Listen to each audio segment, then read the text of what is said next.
Sa isang kapatiran, responsibilidad natin ang isa't isa. Responsibilidad po nating tumulong kung kinakailangan. Responsibilidad po nating ituwid ang may kamalian.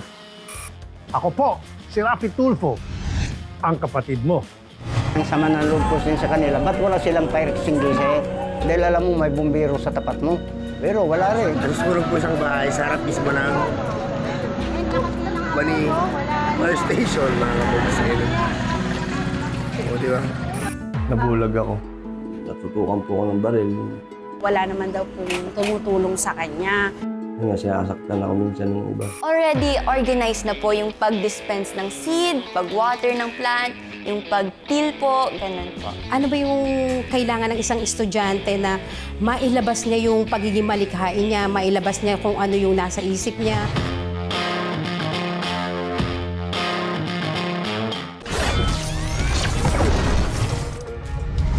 Paano na lang kung ang inaasahan mong tutulong sa iyo ay di ka matulungan? In fairness, hindi ka naman iniwanan, pero wala lang talagang kakayahan. Yan ang nangyari sa isang bahay na nasunog sa harap mismo ng fire station sa Pangasinan. Ang problema, yung kaisa-isang truck ng bombero sira at walang tubig. March 22, pasado alas 10 ng umaga, nang lamunin ng apoy ang bahay na ito sa poblasyon Bani, Pangasinan. Mabilis na kinain ng apoy ang dalawang palapag na bahay dahil bukod sa mainit ang panahon, maraming kahoy na parte ang bahay. Pero hindi sana umabot sa ganito kung nakaresponde lang ang bomberong nasa tapat lang mismo ng nasusunog na bahay. Fire Station, mga kapolis. Anong nangyari mga sir at mga ma'am?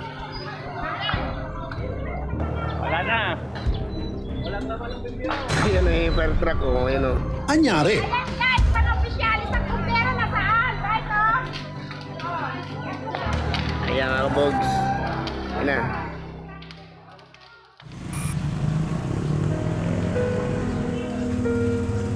Donasyon. In term of Maliban sa mga damit na suot nila ng takasan ng sunog, wala nang naisalbang gamit ang mga biktima. isang anak ko, si Adrianes, itong mga plywood, binigay. Pero pasalamat na rin si Tatay Telong dahil walang namatay o nadisgrasya sa kanyang pamilya. Hindi lang niya maiwasang magtanong, magtampo at magalit dahil hindi sila natulungan ng bomberong ilang dosenang hakbang lang ang lapit. Ang inaasahan ko yung fire extinguisher dahil alam ko sa buong mga fire station, hindi nawawalan yan. Ang sama ng loob ko din sa kanila, ba't wala silang fire extinguisher? Samantalang, they're advising all houses, buy your own. Sila nagtitinda, sila wala. Tumingin ako dyan sa mga bumbero, wala naman lumalapit. Gana, ilang di pa lang. Masunog man kung masunog, kapiraso lang. Dahil alam mo, may bumbero sa tapat mo. Pero wala rin. Iisa lang ang pumunta rito. Para kay Tatay Tilong, napakabigat dalhin sa dibdib na makitang maabo ang bahay na naipundar kapalit ng pagpanaw ng kanyang nanay. Ang sakit ng loob ko, galing sa buhay ng ina ko, sa insurance niya. Kaya tumirik tong bahay na, ay tumayo tong bahay na. Alaala ko sa magulang ko. Tirik ang araw at malinsangan sa loob ng kanilang bahay, kaya nasa labas daw sila Tatay Tilong nang sumiklab ang apoy. Abang nandiyan kami sa harap, biglang may narinig kami pumutok. Sumabog. Kita namin ito, banda rito galing ang usok, biglang nagliyab na yung kurtina. Sa amin, papasok sana kami, magtataka ako, ang bilis. Ang unang bumagsak ito, sa granan, itong dingding na ito. Dahil dingding ito bumagsak dito sa granan, wala na. Paliwanag umano ng hepe ng bumbero kay Tatay Tilong, hindi nakapag-responding fire truck dahil nasira raw ito 5 araw bago magkasunog sa bahay niya. Wala rin daw tubig ang tangke ng truck dahil tinanggal ito para madaling mahila pabalik sa kanilang istasyon. Wala daw silang mabiling pyesa dito. 5 days na. Ayan ang mga importante, lalo na itong buwan na ito nakaraan, Fire Prevention Week, month. Ba't hindi nila pinagawa kaagad? Walang budget yan, DILG, one of the largest budget. Sinabi ko, nung dumating na kami ng misis ko dyan, sa opisina ng hepe, sa bukana ng pagpasok mo lang, sa pintuan nila dyan sa harap, daming fire extinguisher. Ay, kung nandyan yun nung nakita ko na hindi nila ginamit, ewan ko lang. Masama man ang loob, wala nang balak magsampa ng reklamo si Tatay Tilong. Sa ngayon, unti-unti na nilang pinapagawa ang nasunog nilang bahay sa tulong na rin ng mga kaibigan at kamag-anak. Nagagastos, bibigay. Parang apoy namang kumalat ang pangamba sa mga residente na kapag sila rin ang masunugan, tuyot pa rin ang bumberong dapat nilang asahan. Ay, bumili pala ako sa tindahan. Pag uwi ko, ay sabi nila, ay may nasusunog sa bahay ni Tilong. Sabi niya, ay malapit lang yung bahay namin. Sabi, takbo ako. Pagdating ko, malakas na yung apoy. Kasi sabi ng mga tao din nung bakit lapit-lapit ng fire station, tapat lang. Bilang kapitbahay, ang hirap pala pagka ganyan pala na may hindi ka maanuhan dyan, matutulungan. Di sila agad responsen. Kasi tapat na nga lang, wala na di lalo na pagkano. Pero ano nga bang dahilan kung bakit hindi nakapagresponde ang Bani Fire Station sa sunog na ilang di pa lang ang lapit sa kanilang himpilan? May katanggap-tanggap kaya silang dahilan. Mayroon po kaming naka-standby na fire extinguisher, kaya lang nagamit siya nung nakarang week sa isang drill namin. Hindi po tayo naninisi o nag-akusa. Pero may tanong po ako, bakit iisa lang ang bumbero sa napakalawak na area ng Bani, Pangasinan? Pangalawa, ano ang protocol o contingency plan ng mga bumbero sakali mang sumablay ang kanilang fire truck? Gumawa ng ingay sa social media ang video ito na naipost no March 22. Sa video, kitang-kita kung paano mabilis na lamunin ng apoy ang isang bahay sa barangay Poblasyon, Bani, Pangasinan. Maririnig ang mga residente na nagkukumahog at hinahanap ang mga bumbero. Kitang-kita rin ang Bani Fire Station na nasa tapat lang halos ng nasusunog na bahay na walang ginagawa o wala talagang magagawa. Ano nga bang dahilan kung bakit hindi nagampanan ng mga bumbero ang kanilang tungkulin sa ilalim ng kanilang ilong? Ayon sa opisyal ng Bani Fire Station na si SFO3 Inri Soriano, sira ang kanilang fire truck. Ilang araw bago ang sunog sa tapat ng kanilang istasyon, rumispondi sila sa isang grass fire sa kabilang barangay. Hindi nakapag-responde yung fire truck natin dahil Friday nangyari yon. Pero Tuesday, mayroon kaming nirespondihan na grass fire. Pero along the way, nagkaroon ng malfunction yung gear ng truck natin. Kaya siya na-stuck doon sa daan. Then tumawag naman tayo ng mga mekaniko. Dalawang mekaniko rin yung pumunta doon. Pero dahil hindi nila kaya at medyo gagabihin na, tinowing na lang yung truck pabalik dito sa station. Discharge po yung tubig, mas magaan po siya. Kulang rin daw sila sa tao na mangyari ang sunog. Nasaan sila? Actually, 5 yung ating duty personnel that day, 3 operation at 2 daily. Ang nangyari, yung 2, mayroon po tayong lecture sa Upland, 2 school yung pupuntahan nila, 2 babae, pinatid ng isang personnel natin at nag-tricycle po sila. Yung iba, nasa naman kaya? So ang naiwan na lang natin yung 2 na personnel. Yung isa naman, habang inaantay yung mekaniko, so nakaangat kasi yung truck natin, tinatry niya na i-fix pa yung truck.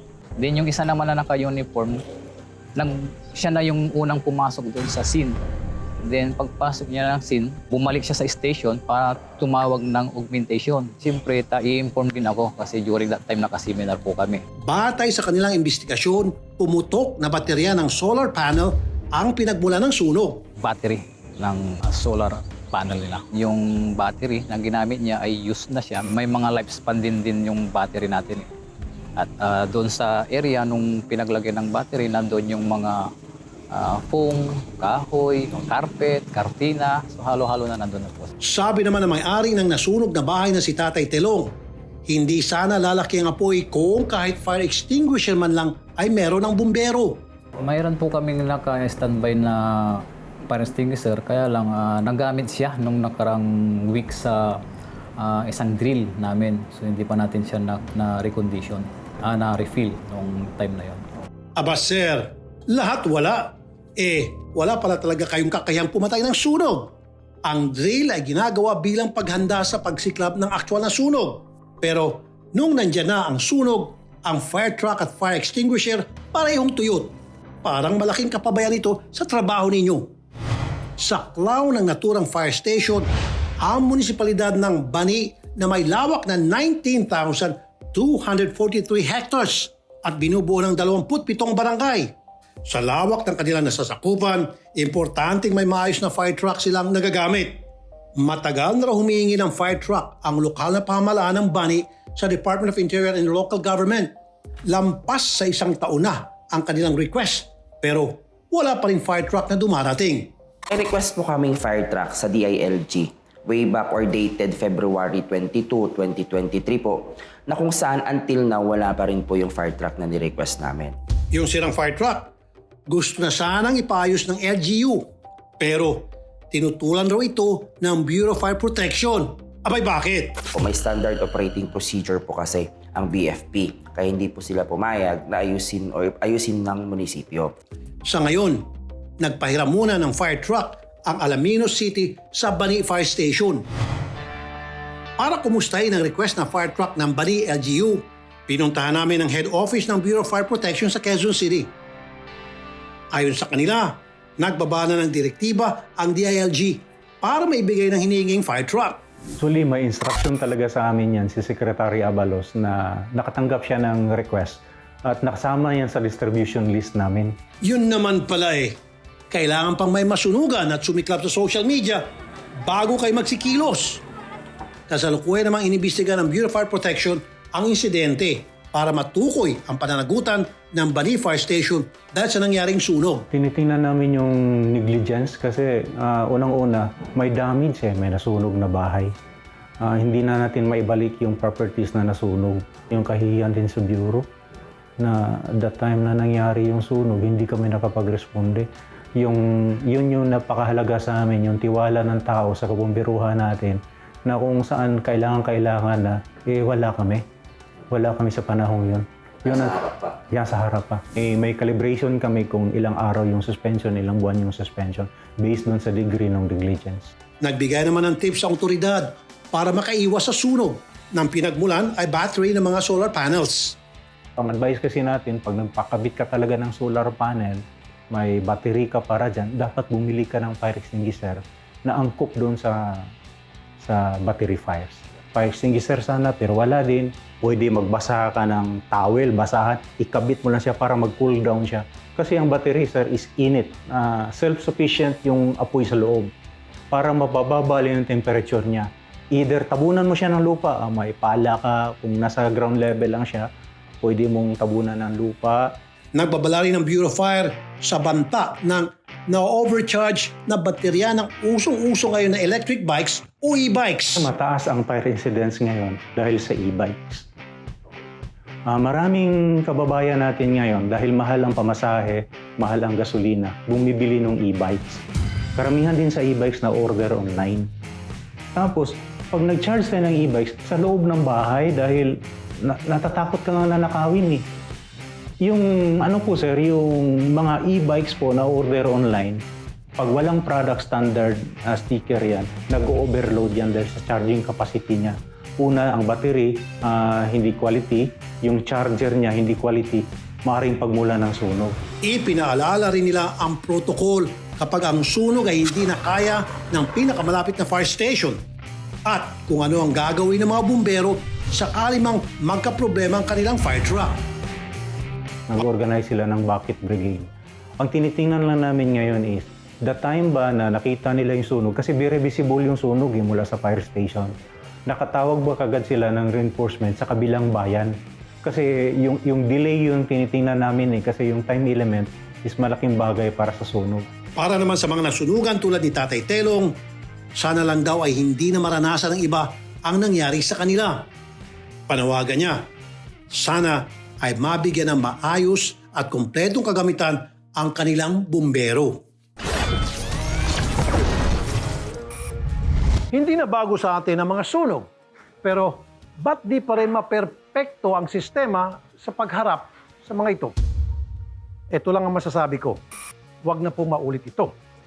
Sana ma-fire up naman ang mga opisyal na ayusin ang sistema nila. Kesa naman, hilingin ng taong bayan na ma-fire kayo sa pwesto. Nabulag ako. Natutukan po ako ng baril. Wala naman daw po yung tumutulong sa kanya. Kasi nga sinasaktan ako minsan ng iba. Isang male model at dating pageant contestant ang nabulag dahil sa paggamit ng steroid upang pagandahin ang kanyang katawan. Paano nangyari ito? At kumusta na kaya ang kanyang kalagayan?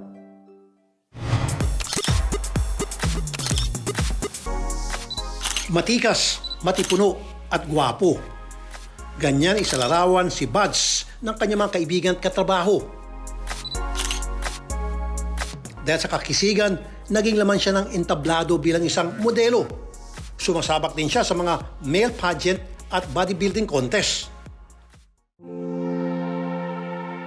Pero mabilis ding napundi ang nakasanay niyang spotlight matapos siyang mabulag dahil sa isang maling desisyon, ang paggamit ng anabolic steroids. Ginagamit ng mga bodybuilders ang anabolic steroids para sa muscle mass, strength at endurance, pati na rin sa faster recovery. Ito ay isang synthetic substance. Natry ko pong mag-inject ng steroid. Ang palaki ng katawan. 2016, nag-inject ako, edad ko po noon 21. Tapos after 2 years, lumabas po yung glaucoma ko. Mga 2018 po. Nabulag ako. Isang beses lang siyang gumamit ng steroids para mas mapaganda pa raw ang kanyang katawan. Pero desisyong itong habang buhay niyang pinagsisisihan. Kasabay kasi ng pagkawala ng kanyang paningin, naglaho na rin ang mga oportunidad na dati abot tanaw na lang niya. Marami akong racket na sumasali ako sa mga pageant. Nagmo-modeling din po ako sa mga talent din po sa mga palabas.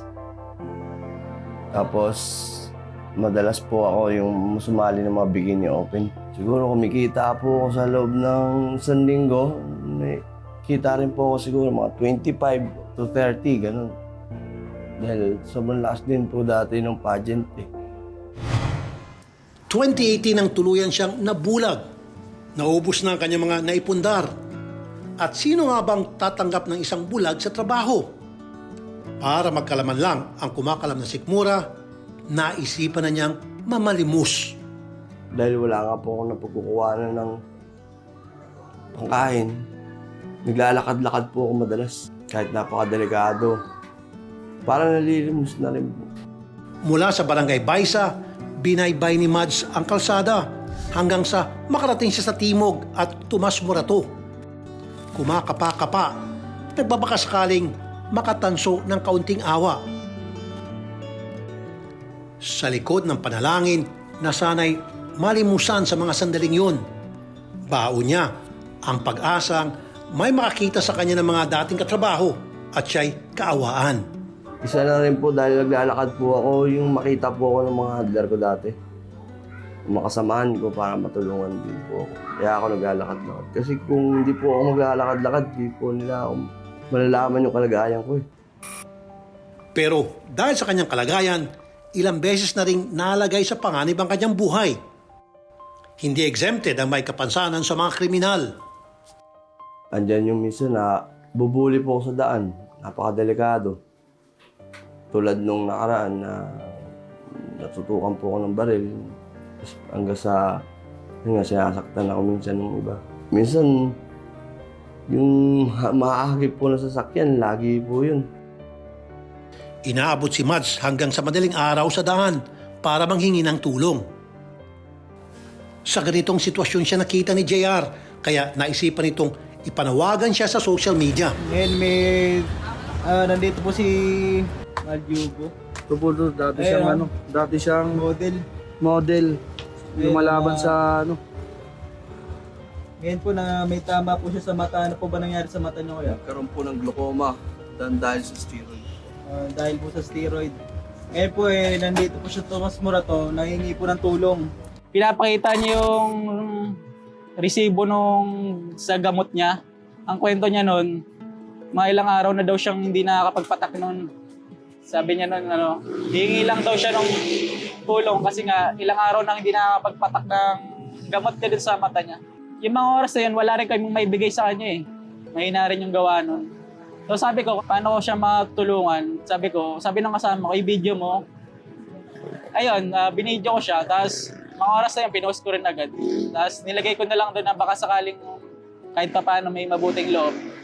Nilagay ko yung number niya, tapos yung pangalan. Maging ang ilang tindera sa lugar, pamilya na rin sa kwento ni Mads. Kinuwento niya po na yun nga, may anak daw siya, hindi na nga daw siya makapagtrabaho, tas wala naman daw pong tumutulong sa kanya. Kaya namamaling mo siya para yata sa maintenance po sa mata niya. Madilim man ang mundo ni Mads, tumatanaw pa rin siya ng pag-asa na balang araw magkaroon siya ng permanenteng pagkakitaan. Ito ang nakikita niyang paraan para masuportahan ang anak na ngayon pansamantalang nawalay sa kanya dahil sa kanyang kalagayan. Sana po magkaroon po ako ng pagkabuhayan po. Tindahan po sana. Sari-sari store. Para hindi na po siya lalayo. Sana po matulungan niyo po ako. Inagawa na ng paningin, inagawan pa ng pangarap. Anong pag-asang makabawan pa muli si Muhammad Hugo? Sa mga gustong gumamit or mag-inject po ng steroid, pampalaki ng katawan, huwag na lang po i-try. Kasi hindi siya talaga maganda eh. Kung may babalik lang sana ni Mads ang panahon, hindi na niya sana sinubukang magturok ng anabolic steroid. Ang minsang paghahangad na mapagandang katawan habang buhay na pinsalang kapalit ang pagkawala ng kanyang paningin.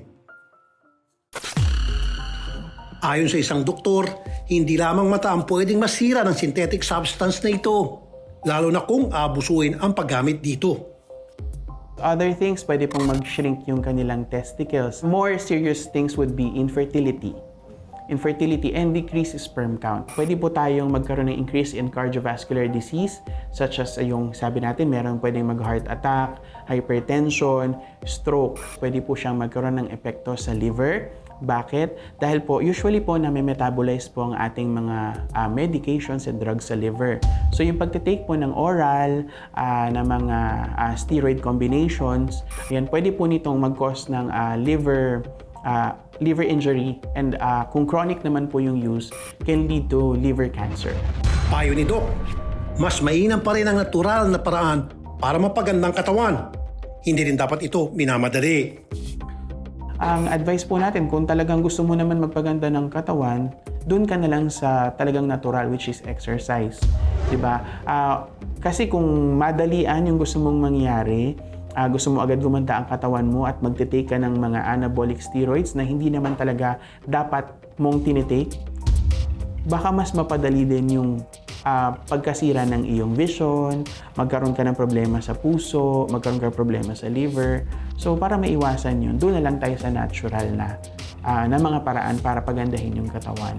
Kung may sapat lang sanang impormasyon sa mga produktong ito na nagsasaad ng posibleng negatibong epekto ng anabolic steroid, hindi na sana sinubukan ito ni Mads at hindi na sana siya nabulag. Ngayon, Tanging ang kanyang kinakasama ang nagsisilbing mata niya. Pero para may makain, may mga araw na kinailangan tiisin ni Christine na iwan si Mads para magtrabaho. Mahirap talaga to. Sorry. Mahirap talaga. Nakakapagod, syempre. At para saluhan si Christine sa responsibilidad, tuloy pa rin si Mads sa tanging parang alam niya para kumita. Ang suyurin ang mga kalsada para sa awa. Bagaman bulag, walang balak si Mads na sumuko sa hamon ng buhay. Ito ang malinaw nating nakita sa kanya. Kaya minabuti nating tumulong kahit sa maliit na paraan. Dito sa espasyong ito, itatayo munting sari-sari store na siya ring kahilingan ni Mads.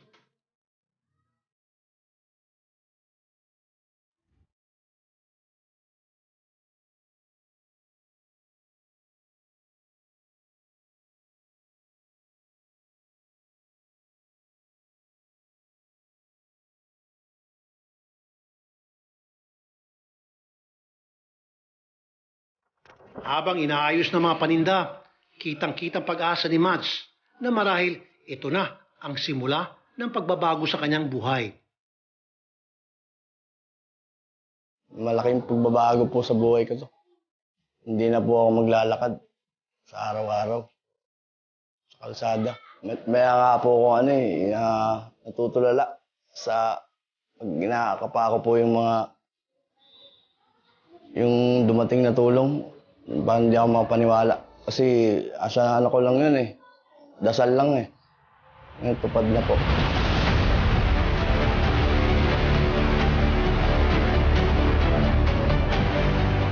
Sa tulong ni Christine, magkatuwang daw nilang pagyayamanin ang munting tindahan. Medyo naiyak kami dalawa parehas. Parehas po kami na surprise. Hindi mo lang kailangan umalis. Dito ka na. Kailangan mo lang nating pukusan yung at least mapalago. Mananatiling bukas ang aming mga mata para sa mga katulad ni Mads na sa kabila ng mga pagsubok ay hindi napapagod dumaban at patuloy na bumabangon sa bawat hagupit ng buhay. Maraming salamat po, Idol Rapi. Kahit na hindi po tayo nagkatagpo ng personal, at least na ipadala niyo po sa akin yung munting tulong niyo po, yung pangkabuhayan nga po sa akin. Maraming salamat po. Sana po marami po kayong matulungan kagaya ko po.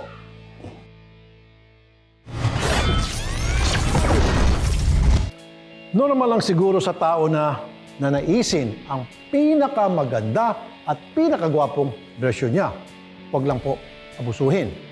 Sa kabilang banda, tungkulin naman ng mga ahensya ng ating pamahalaan na siguruhing walang produktong ibinebenta na may adverse effect sa kalusugan ng mga gagamit nito. Ano ba yung kailangan ng isang estudyante na mailabas niya yung pagiging malikhain niya, mailabas niya kung ano yung nasa isip niya, kung ano yung talento niya?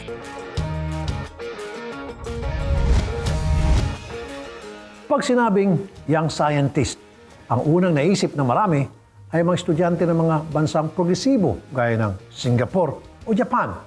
O di kaya ay mga mag-aaral sa mga tanyag na eskwelahan dito sa Pilipinas. Pero nitong nakaraang buwan, may isang public high school dito sa Maynila ang humakot ng 2 gold at 2 silver medals. Bukod pa ito sa 13 special prizes sa isang science expo sa Bangkok, Thailand. Dahil sa parusa ng climate change, abala ang mga tao sa paghanap ng solusyon. Para ika nga ay mapagaan ang masamang epekto nito, lalo na sa pagkain ng tubig. May 2 imbensyon na sigurado makakatulong sa mga tao. At ang nakakatuwa rito, mga batang scientist ang may gawa nito. Una na sa mga imbensyong ito ay ang digital farmer. This invention relates to the development of a novel digital farming agricultural robot wherein the field farming and robotic systems are merged together to address issues on worldwide food scarcity, limited number of young people taking farming as career, and poverty. May na-invento rin silang water recovery urinal. Balang araw, ang ihi daw ng hayop at tao ay maaari nang inumin. So unang-una sa lahat, dito po sa Arenola, iihi po ang isang tao, it's either bata or matanda, kahit sino naman po pwede. Then, after po dyan, pupunta siya dito sa may maliit na tubing at dederecho po siya dito sa initan ng tubig. So pag sinabi po namin turn on, yung initan ng tubig ay magkukulo. Then afterwards, pagkakulo, yung mga makukulik niyang water moisture dadaan sa condenser. Sa condenser naman, ang gagawin naman itong parang hangin na ito na nilalagay din po sa aquarium. Kinokulate niya yung water hanggang mapunta po dito sa tinatawag nating water purifier na improvise lang din po namin para at least dito po namin makukolect yung water. So as of now, tinetesting pa namin at saka pinapatest pa po namin kung safe po bang inumin yung water or hindi. Pero as of now, yung nakolektang water, ginagamit po namin siya sa mga panghugas ng plato, pandilig ng halaman, at iba pa na nangangailangan ng tubig. We can also use it po sa mga office po, cars. We can install it po doon po din. Hindi amoy mapatay. Hindi naman po. And kasi nasasarado naman po siya. We're trying to install it po sa CR po namin po, sa school po. Meron din silang nagawang portable methanol power device kung saan ang raw material ay mga dumi ng hayop sa lansangan. May solusyon din sila sa kakulangan ng espasyo sa mga tahanan. Ito ang fold-a-bed. Hindi mo lang siya basa-basa magagamit na higaan eh. Pwede mo rin siyang gamitin na tawag dito na compartment na lalagyanan ng gamit. Kumbaga, napakadali mong buuin, so kaya mo siya ng 5 minutes. So kung talaga napakaliit ng espasyo ng tahanan mo, yung mga tawag dito, yung mga gamit mo na hindi ginagamit, so pwede mong doon muna iimbak na para hindi nakakalat. Ang lahat ng mga imbinsyong ito ay produkto hindi na mga kilala at mayamang paaralan kundi ng isang high school sa Tondo, Maynila, ang Juan Nolasco High School. Hindi marangya ang pasilidad ng paaralan, pero hindi ito naging balakid sa galing at pagiging malikhain ng mga estudyante. Katunayan ito, humakot ang paaralan ng 3 ginto, 4 na silver at 3 bronze medal sa Thailand Inventors Expo na ginanap nitong Pebrero. Hindi naging madali ang laban ng ating bright scientist at ng kanilang coaches. Pero sabi ng mga guro, humuhugot sila ng lakas at inspirasyon mula sa kanilang mga estudyante. Of course, part po talaga ng paggawa po ng Science Investigatory Project, yung mga trials, failures. Expected ko na po yan as research advisor for 12 years. Naging motivation ko dito is laging grace under pressure. Laging positivism na ang magiging output ay successful. At saka itinitrain ko din po yung mga estudyante ko na whatever outcome will be the result of our project, kailangan persistent pa rin tayo. Quotation namin yun or yung pinaka-motivation po namin yun simplicity. Yung pinakasimple lang niya, yung pagiging creative mo lang, pagiging malikain mo, ano ba yung kailangan ng isang estudyante na mailabas niya yung pagiging malikhain niya, mailabas niya kung ano yung nasa isip niya, kung ano yung talento niya, kung ano yung skills niya. So, gawin natin makatotohanan. So, kung kaya mong makapag-innovate o kasi ang sa atin bilang isang guro, ini-encourage natin na ang mga kabataan ngayon na mag-innovate eh. At mas nakatutuwa ang laki ng impact sa mga tao ng kanilang mga proyekto. Actually, talagang nagagamit na po siya sa klinik. Hinihigaan na siya ng mga bata, lalo na ngayong tawag dito, mainit. In-adapt na rin po ito sa, sa tahanan. Kasi yung isa po sa mga manggagawa natin, nagpagawa na rin.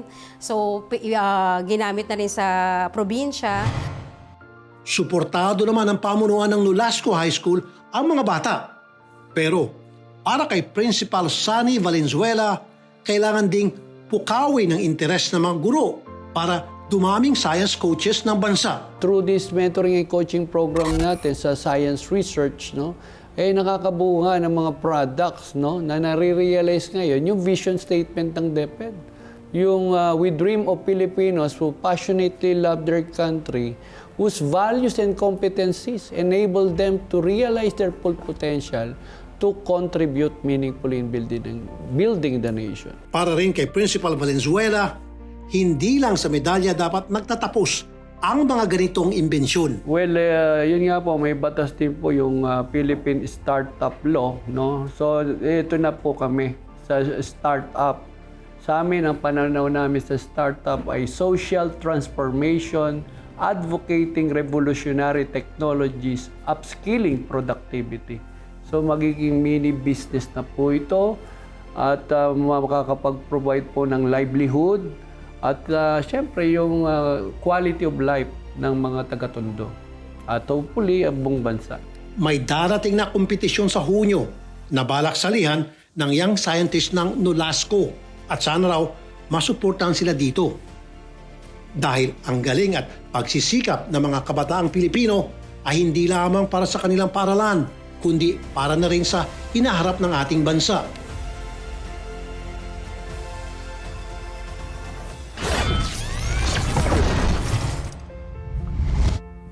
Nakaka-proud po kayo sa mga young scientists, sa mga guro at opisyal ng Juan Nolasco High School.